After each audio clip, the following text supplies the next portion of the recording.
Olá, sejam bem-vindos ao Empreenda Mais, o programa que a gente ajuda vocês a seguirem seus sonhos, a mudar a rota. Eu acho que o principal é isso, mudar a rota.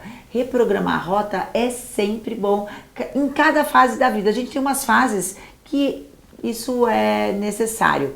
Eu vou conversar com uma pessoa que, desde que me apresentaram o projeto do Empreenda Mais aqui na Band, eu falei, eu quero conversar com a Cláudia Brandão, que eu conheci através do Conrado Adolfo, que é o seu marido, mas me interessou mais a esposa do Conrado, quando ele apresentou numa palestra, o Conrado, que é uma fera e um ícone de vendas e no marketing digital. E a Cláudia Brandão, ela é mentora de negócios e palestrante, só que no seu Instagram, que é ali onde eu consumo muito, ela fala de posicionamento das marcas para o mercado de luxo ou com o mesmo viés e com o mesmo olhar. Eu acho que é isso, né, Cláudia? Primeiro, obrigada por aceitar, a gente está aqui em São Paulo. É um prazer, Renata. Obrigada a você pelo convite. Muito obrigada. Quando uma marca te procura, não necessariamente, quando a gente fala de luxo, a gente fala em algo inacessível, muitas vezes, isso não é para mim, isso está muito longe, ou que na verdade é o desejo de ter marcas, né? E quando a gente fala em luxo, a gente fala em alguns ícones, Chanel, Dior, Mercedes, BMW, mas quando uma empresa te procura, não necessariamente ela precisa estar nesse patamar, ela pode ter o olhar ou a preocupação que essas marcas têm para ela trazer para sua empresa, é isso? Exatamente isso, Renata, super bem observado. O meu trabalho realmente é focado em marcas que já atuam num patamar diferenciado, então com produtos ou serviços que já atuam de uma forma diferenciada, mas querem fazer esse alinhamento para alcançar esse patamar de excelência que as marcas de luxo já trazem. Então eu trabalho tanto com marcas de luxo, como você mencionou, Mercedes, né? Mas também com outras marcas, outras empresas que querem alcançar um patamar de excelência. Mais do que luxo, eu sempre falo, é alcançar a excelência. São mais de 300 empresas e na maioria é o público feminino? A grande maioria é um público feminino, exatamente isso. 85% das pessoas que me acompanham no Instagram são mulheres e principalmente as marcas que eu mentoro, as empresas que eu mentoro são lideradas por mulheres. Interessante então, isso, imagina, né? Mais de 300 empresas mentoradas pela Cláudia e na maioria mulher. Agora, quando a gente... Vou voltar a essa história do luxo, né? Quando a gente fala em luxo, a gente fala justamente em algo de desejo e não necessidade. Muitas vezes vai, mas para que vai gastar dinheiro com isso? Que para muitas pessoas, para que você vai gastar realmente dinheiro com isso? Você pode comprar isso. Mas se é um desejo, ele não é mensurável, né? Na verdade, é isso mesmo, não é mensurável. Tem uma frase que eu gosto muito de Shakespeare, naquela peça O Rei Lear, em que ele fala: todo mundo precisa de um pequeno excesso para existir. Sim. Então, o luxo, ele se endereça muito a essa questão desse pequeno excesso. A gente usa essa expressão, né? Eu me dei ao luxo de descansar, de consumir alguma coisa que para mim é relevante. Então, a gente tem, obviamente, quando a gente olha para a estratégia de mercado, o luxo é um nicho de mercado com estratégias bem particulares. Mas quando a gente olha para o luxo subjetivo, como a gente chama, a gente está falando de algo que é relevante para a gente, de acordo com os nossos valores. Então, o luxo ele está muito atrelado àquilo que a gente consome como um pequeno excesso que nos traz prazer, que nos faz bem, que nos faz sentir mais vivos, mais alegres, né? Então, por que o mercado de luxo não tem crise, se isso é verdade, é real? Porque, geralmente, quando a gente está num momento difícil, econômico, em crise, instável, apesar de vivermos assim numa estabilidade, a gente ouve muito, né? No mercado de luxo não tem crise. Porque isso é até dicotômico, né? Como assim? A gente está passando por um momento onde as pessoas vão segurar o dinheiro, mas tem um seleto grupo que não é atingido por isso. E a gente viu isso muito claro na pandemia, muito né? Claro, principalmente nesse momento o mercado de luxo se mostrou demais, né? bem resiliente e cresceu bastante. E era isso que eu ia falar. Além dele não ter mexido, então essa máxima se faz verdadeira, ele ficou mais acessível, que é uma das coisas que me chama a atenção quando você fala, eu que ouço muito a Cláudia, é que ela trabalha na sua mentoria, o luxo acessível, que parece também ser paradoxo, né? Paradoxo. Você ter o luxo e ser acessível, se pra gente, no nosso imaginário, ele não é. E na pandemia a gente viu como abriu o leque. Meu filho mora na Austrália, eu estava conversando, e ele fala, mãe, é impressionante, a gente não consegue chegar nas marcas, porque na Austrália tem um mundo de marcas, porque Chanel, Dior, Cartier, filas. Então, para você comprar, você fica ali na fila. É impressionante o número de pessoas que são atraídas por essas marcas, mesmo em um momento de crise, né? É verdade. Ou principalmente? Principalmente. Por quê? Porque, como a gente estava conversando, o luxo, ele se refere muito ao desejo de consumir algo que te traga felicidade ou uma sensação de automerecimento. Então, no momento em que todo mundo foi restrito, né, a gente não nos foi permitido viver como habitualmente durante a pandemia. Então, muitas pessoas buscaram um escapismo, né, uma forma de trazer um pouco de felicidade, trazer um pouco de alegria para o dia a dia. Então, a gente viu alguns segmentos realmente voando nesse momento. Então, por exemplo, joias. O segmento de joias cresceu absurdamente na pandemia. Por quê? Porque ele traz um prazer imediato. Mesmo que, principalmente mulher, que é uma grande consumidora de joias, né? Você não estivesse saindo de casa, frequentando uma festa, mas a pessoa que realmente gosta de ter uma peça bonita, ou para presentear alguém, ou para né, consumo próprio, vamos dizer assim, ao colocar um bracelete, um colar, um brinco novo, ela se sente mais feliz, mais poderosa. O mesmo aconteceu com o mercado de carros de luxo, que cresceu exponencialmente nesse mercado. Muita gente ouviu falar das listas de espera de várias marcas. E por que isso? No momento em que havia grande insegurança e ninguém podia sair de casa, entrar no carro, dirigir 200, 300 quilômetros e voltar era uma diversão permitida com segurança. Então, muitas pessoas acabaram trocando de carro, adquirindo novos carros de luxo para poder se divertir. Então, foi isso que aconteceu, essa resiliência do mercado de luxo, esse crescimento. 2022, gente, as marcas cresceram em torno de 40%. As marcas de luxo, globalmente, cresceram 40%. Então, foi um momento, né, um movimento que começou durante a pandemia, mas que vem se perpetuando. As marcas atingiram patamares, às vezes até maiores do que antes da pandemia. E o que faz uma marca que está começando, uma marca que não está nesse patamar do luxo, a te procurar, e quais as estratégias que você consegue visualizar e implementar nessa marca para que ela seja ali colocada, aqui tem luxo? O luxo realmente é uma percepção que pode ser conquistada. É claro que para você atuar no patamar de luxo é uma jornada, às vezes de médio e longo prazo, para você conseguir se posicionar lá. Mas nem todas as marcas precisam realmente atuar no patamar de luxo, mas a gente pode aprender com a expertise dessas marcas. As marcas de luxo geralmente são marcas centenárias, bicentenárias, então elas têm o que eu chamo de estratégias consolidadas, já provadas, né? Já são a prova de crise, a prova enfim, dessas intempéries do mercado. Então, as marcas de luxo, elas empregam determinados atributos que constroem essa aura de exclusividade, de desejo, de algo inacessível para muitos, mas que alguns podem ter. Então, muitas vezes, como a gente sabe, o luxo, ele desperta o desejo de consumo. E é um consumo realmente emocional, não é um consumo racional. Então, quando você consegue trabalhar alguns atributos e construir um alinhamento estratégico para sua marca, você consegue construir na mente do cliente, muitas vezes no coração do cliente, esse desejo de utilizar aquela marca, de consumir, de pertencer ao universo daquela marca. Então, são, obviamente, estratégias que você utiliza para construir essa percepção de valor na mente do seu cliente. Como que a gente consegue avaliar, ou na verdade sentir que, entrei num lugar, isso aqui é luxo.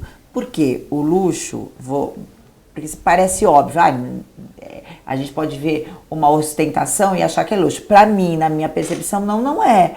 Luxo tá nos detalhes, tá na sutileza. Cada um tem a sua percepção de luxo ou tem algo que é universal? Essa é uma ótima pergunta que muitas vezes me fazem. Aliás, inúmeras vezes me fazem. Na verdade, existem diferentes categorias de posicionamento dentro do segmento luxo. Então, uma marca pode decidir se posicionar como uma marca de luxo acessível e uma outra marca pode se posicionar como uma marca de luxo superlativo, ou aquilo que a gente acha muitas vezes que é uma ostentação. Mas o que acontece, e claro, por falta de conhecimento das estratégias, no nosso país, principalmente pela falta de cultura do universo do luxo, a gente classifica o luxo como ostentação. Por quê? Porque muitas vezes, na maioria das vezes, ele é proibitivo. Você consumir nesse patamar elevado, ele é proibitivo para a maioria das pessoas. Agora, se você olha para a França, para a Itália, que são já os berços modernos do luxo, isso já é um consumo mais acessível, vamos dizer, que já faz parte da cultura. Eu posso decidir consumir ou não, de acordo com o meu poder aquisitivo, mas já faz parte da cultura. Então não é algo tão estranho quanto é aqui, por exemplo, no Brasil. Mas o importante é entender que existem categorias de posicionamento de marca e a marca, ela constrói de novo esse valor de um luxo acessível, como por exemplo, uma marca que eu adoro utilizar como exemplo de luxo acessível é a Nespresso. Você não precisa consumir um café naquele patamar com uma taça especial. Você pode consumir um café em qualquer lugar, né? Mas você decide consumir algo que te traga uma experiência. Sim. O luxo está muito atrelado à experiência que o cliente vive com a marca. Quando eu fiz essa pergunta, foi pensando justamente, a gente está agora no meio da Copa do Mundo, que é no Catar, e que tem aqueles restaurantes, hotéis que são muito cheios de tudo, né? E são luxuosos, mas quando você entra numa Dior, ela é tão minimalista, então o meu olhar vai para Dior. E os dois estão em patamares de luxo, só que de percepções diferentes. Exatamente isso, de posicionamento diferentes e por causa do posicionamento de construção de valores diferentes. Então, cada um vai atrair um perfil de cliente que se identifica com aquilo. Então, se você fala, olha, eu gosto, né, de um luxo mais silencioso, a gente diz que o luxo sussurra, né? Então, ele vai atrair as pessoas que se conectam com esse olhar do luxo. Agora, tem pessoas que gostam de consumir algo que realmente demonstre que ela está usando uma marca de luxo, que ela está consumindo ou, por exemplo, se hospedando no hotel que é um ícone no mundo. Então, as pessoas se associam de acordo com seus valores e a gente faz essas escolhas diariamente, independente do patamar de consumo que eu esteja acessando. Eu vou para o intervalo rapidinho, eu vou voltar justamente com isso, queria saber como que a gente pode fazer essas escolhas, onde a gente faz essas escolhas e falar mais de brand, de marca, de como a gente pode colocar isso no nosso dia a dia, na nossa empresa. De segunda a sábado, 7h20 da noite, Jornal da Band.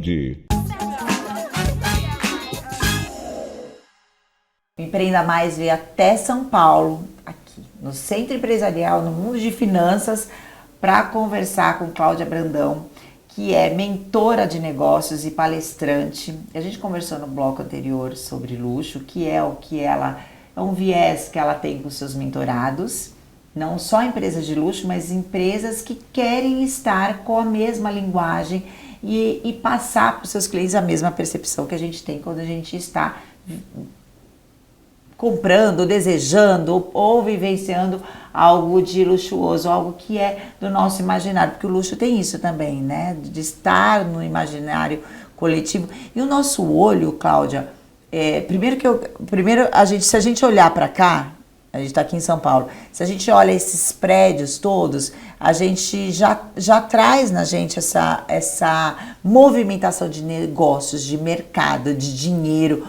O dinheiro é algo que ainda o brasileiro tem muito tabus. Não se fala de dinheiro. E quando se fala em luxo, associe imediatamente a muito dinheiro.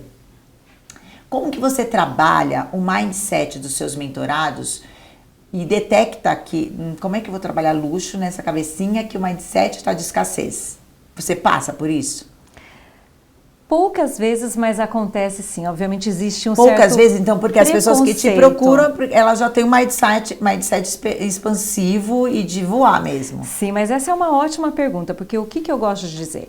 Na verdade, uma marca, na minha opinião e na minha experiência, ela floresce quanto mais ela estiver alinhada à essência das pessoas que constroem a marca.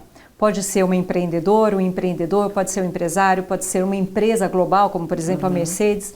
Então, quando você se conecta quando a marca traz essa essência, ou do fundador da marca, ou dos donos, dos empresários da marca, esse mindset muda. Por quê? Porque o que você quer, mais do que construir uma marca de luxo ou uma marca diferenciada, você quer construir uma marca de excelência, porque a sua vida está ali. Então, quando você traz essa essência para o negócio, e eu trago essa parte através do alinhamento estratégico que eu faço na mentoria, a marca cresce dentro da mente do cliente e também junto ao mercado. E é bem interessante isso, porque estou fazendo a mentoria de um hotel na Nova Zelândia, que é de uma brasileira com um sul-africano, né? Um projeto lindíssimo. E quando a gente começou o nosso trabalho, a nossa sessão de mentoria, ao final dessa primeira sessão, ela falou assim: Cláudia, o hotel cresceu, é na verdade um hotel boutique, né? Mais uma vila de luxo. O empreendimento cresceu na mente dela, porque nós fomos pontuando todos os grandes diferenciais que ela vinha construindo.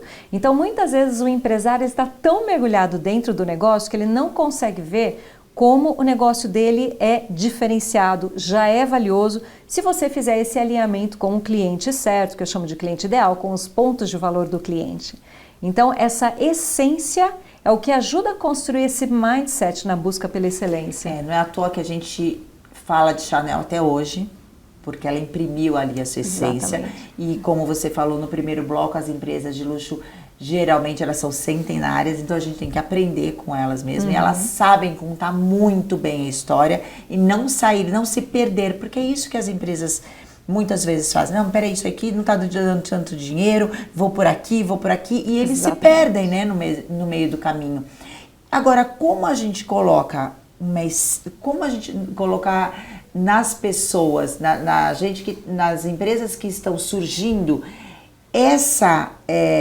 a essência está dentro de nós. Mas como que você vai colocar na sua empresa e criar uma história e saber que essa empresa ela está começando numa sementinha que mais para frente ela vai olhar para trás e ter uma história linda para contar?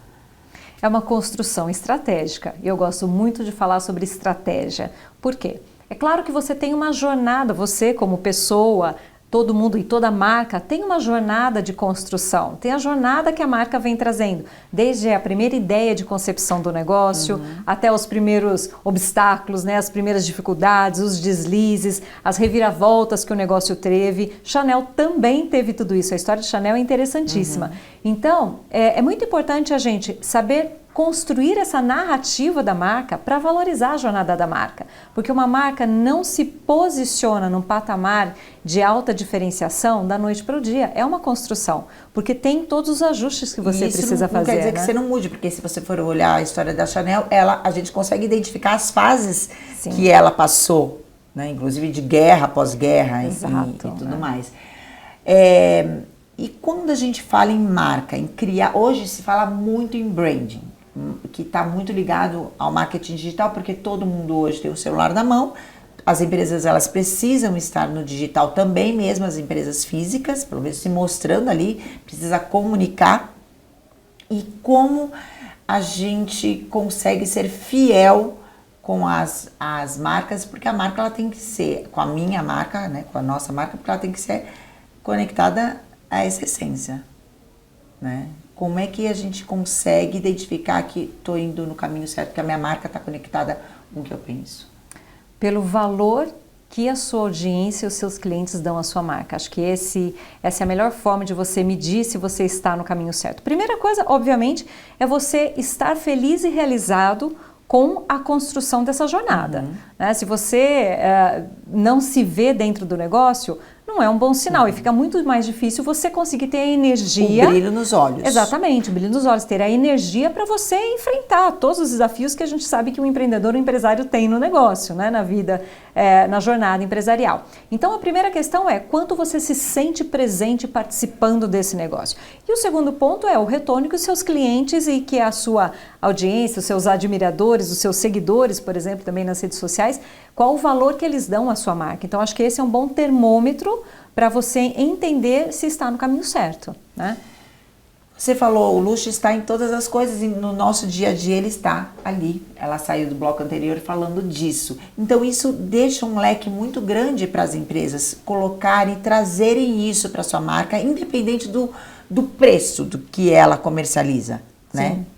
Como é que a gente consegue perceber porque o nosso olhar ele vai sendo treinado, né, Cláudia? Como é que a gente treina o olhar? Primeiro ponto que o empresário, o empreendedor tem que entender é que tudo numa marca comunica, absolutamente tudo. Então, todas as decisões que você faz para a sua marca vão impactar o valor que ela constrói na mente do cliente. Então, absolutamente tudo comunica, desde a embalagem, a equipe de vendas, a equipe de atendimento, a forma como você apresenta o seu produto. Eu gosto muito de contar um caso de uma visita que eu fiz à Louis Vuitton aqui em São Paulo mesmo, né, na loja do Cidade Jardim, fui muitíssimo bem recebida. E quando a vendedora, que eles chamam de client advisor, né, ou uma pessoa que auxilia o cliente, né, quando ela foi apresentar uma determinada bolsa, que é uma bolsa pequena, uma homenagem aos baús que foram o primeiro produto da marca, fundada pelo Sr. Louis Vuitton, em 1854, quando ela vai apresentar o produto, ela está usando uma luva e ela pega a bolsa da prateleira que está fechada, então ela coloca e ela abre e mostra o produto como uma joia. Então ali, ao fazer isso, que obviamente é decorrente de muito treinamento, ela consegue valorizar o produto do que simplesmente apresentar uma bolsa. Ela está apresentando um objeto raro, único, exclusivo, que tem o valor de uma joia. Por que isso? Porque não é uma bolsa, não é um sapato, não é um acessório, não é uma joia, não é uma comida, não é uma refeição. Ela é toda a experiência que envolve e quando você traz para si, parece que você traz um pouquinho daquele sucesso. Isso. O luxo, ele tem isso, né? Eu tenho um pouquinho desse sucesso, eu cheguei um degrauzinho para cima, né? Eu costumo falar que o produto ou o serviço é a forma do cliente consumir tudo aquilo que a sua marca comunica. Então, é importante prestar atenção em como a gente faz tudo, em todos os detalhes, em toda a jornada do cliente, como está sendo a experiência do meu cliente em todos os pontos de contato com a marca, porque tudo comunica.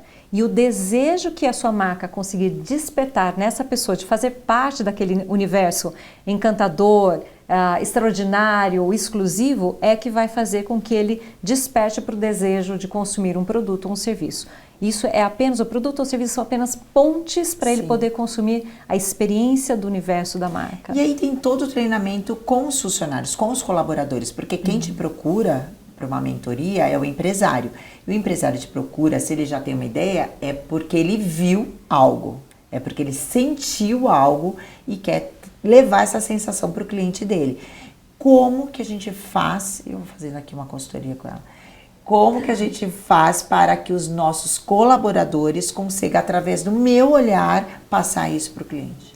Olha, outra pergunta de ouro que muitos empresários me fazem. Acho que a primeira coisa é fazer com que a sua equipe, os seus colaboradores sintam o prazer de viver a marca. Então, por exemplo, eu mentorei uma empresa, uma loja, uma boutique no Guarujá, e a gente estava justamente discutindo essa questão de como é que eu faço para a minha equipe sentir isso que eu quero que o cliente sinta. Eu falei, o que você já proporcionou aos seus colaboradores para eles se sentirem especiais, se sentirem realmente num momento extraordinário? Pode não ser o consumo da mesma marca, né, do mesmo produto. Mas, por exemplo, o Mercedes, a gente vem de uma jornada de treinamento de todos os colaboradores da marca, de todos os patamares, né, hierárquicos da marca. E vários colaboradores estão tendo a oportunidade de pilotar uma Mercedes. num ambiente, enfim, que a marca definiu, no momento em que a marca definiu, mas porque eles precisam ter contato com o produto, eles precisam entender o que o cliente está sentindo. Então, se o colaborador não sente essa emoção, seja por causa do contato com o produto ou serviço, ou porque você proporcionou alguma experiência que faz com que eles se sintam realmente emocionados, né, você não consegue atraí-los para prestar um serviço nesse patamar. E vender. Porque vender, ele vai ter que falar um preço que para ele, nossa senhora, exatamente. Como é que convence um cliente se para ele, se ele não tem o mesmo mindset que o empresário, na hora dele passar o preço, que de novo falando, o brasileiro tem ainda muitos tabus em falar de dinheiro, fica mais difícil ainda, né? Exatamente. Então, o colaborador, ele tem que ver valor em participar da jornada daquela marca. Só assim tudo aquilo vai fazer sentido para ele. E o preço, na verdade, vai ser apenas um detalhe na construção da experiência que ele vai fazer para o cliente. Ah, acabou. Como eles são maldosos, já estão fazendo vários sinais aqui. Queria ficar muito tempo aqui com a Cláudia, adorei o bate-papo. Eu espero ter podido também passar para vocês aí, despertar algo que mude o seu olhar para a sua marca, ou você que quer começar uma marca, quer começar uma empresa, e siga a Cláudia, porque ali tem várias dicas, eu consumo diariamente, ela faz umas lives incríveis e a gente consegue perguntar e trocar. Eu tô louca para levar a Cláudia para uma palestra, né, Roberta? Roberta, para Santos, para os empresários, pequenos empresários, grandes empresários, vocês que querem começar um negócio. Vai ser muito bom a gente ter você com a gente. Vai ser um prazer. Muito obrigada. Eu que agradeço.